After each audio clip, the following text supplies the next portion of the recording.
Saat orang bicara soal NFT atau blockchain atau crypto, yang mereka sebenarnya sedang bicarakan itu adalah dunia Web 3.0.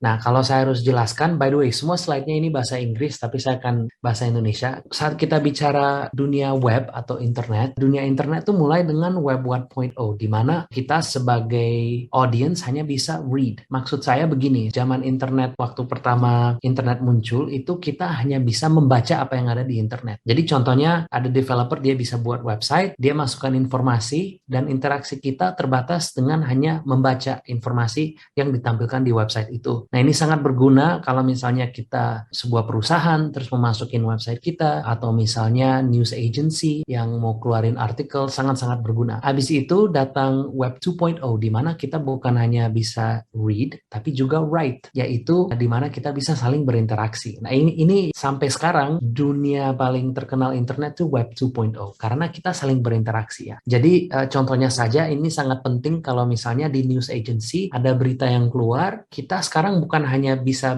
berbicara dengan news agency-nya dan kasih komentar, tapi kita bisa saling berbicara. Jadi saya misalnya boleh bisa bicara dengan Dimas soal berita yang baru keluar. Dimas, gimana menurutmu berita ini, artikel ini? Atau ke Grace saya tanya, Grace, ya menurutku begini-begini loh. Nah, ini juga termasuk sosial media yang kita kenal sekarang, Instagram, Facebook yang ganti nama ke Meta, WhatsApp yang juga dimiliki oleh Meta. Semua itu Web 2.0 karena kita berinteraksi satu sama lain. Tapi kekurangannya adalah informasi kita dijual. Karena untuk memasuk di dunia Web 2.0 ini, kita harus mengisi data, walaupun seringkali kita nggak usah mengisi data yang akurat. Contohnya tinggal di mana, ya oke, mungkin nggak banyak orang isi alamat asli mereka ya. Tapi mereka mining data kita. Artinya begini, saat saya berinteraksi dengan satu post di Instagram lewat algoritma bisa lihat apakah saya cocok dengan post dengan hashtag bla bla bla. Jadi contohnya postnya NFT. Nah, kalau saya lebih lama berinteraksi dengan post yang NFT,